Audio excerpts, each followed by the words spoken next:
većnici Narodnog univerziteta održano je književno veče i treća promocija knjige aforizama Osmehom na vihorove, istoričara i aforističara Darka Mihajlovića. Osmehom na vihorove, kako joj nosi naziv drugi deo diptiha aforizama Darka Mihajlovića iz Kruševca, održana je treća promocija knjige ovog autora.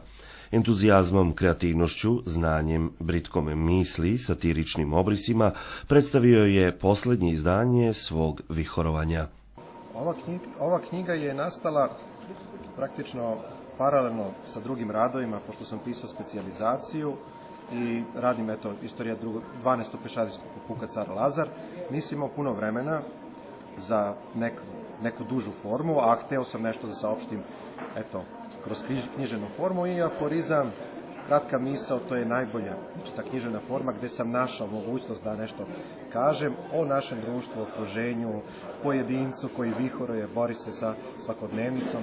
Moje teme su od onih o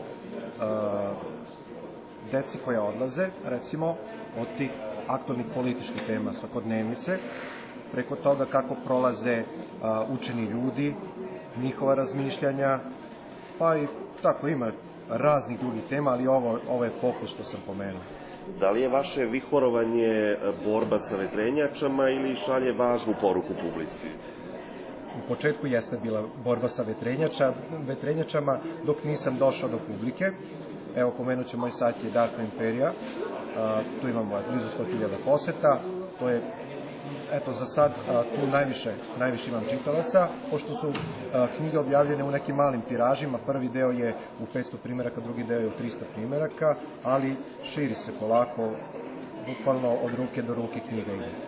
Gost ove književne večeri bio je etno ansambl Smilje, a organizatori su Narodna biblioteka Jefimija, Narodni univerzitet Trstenik i Centar za istoriju Trstenik.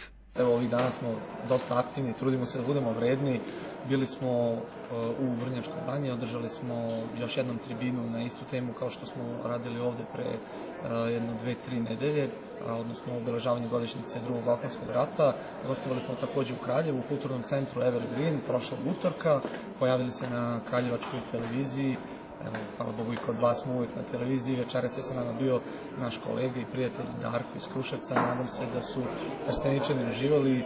Istoričar i aforističar Darko Mihajlović istražuje istoriju srpske diplomatije i misli. Njegovo stvaralačko pero usredsređeno je na oblast satire i aforizma, ali i pesme i kratke priče.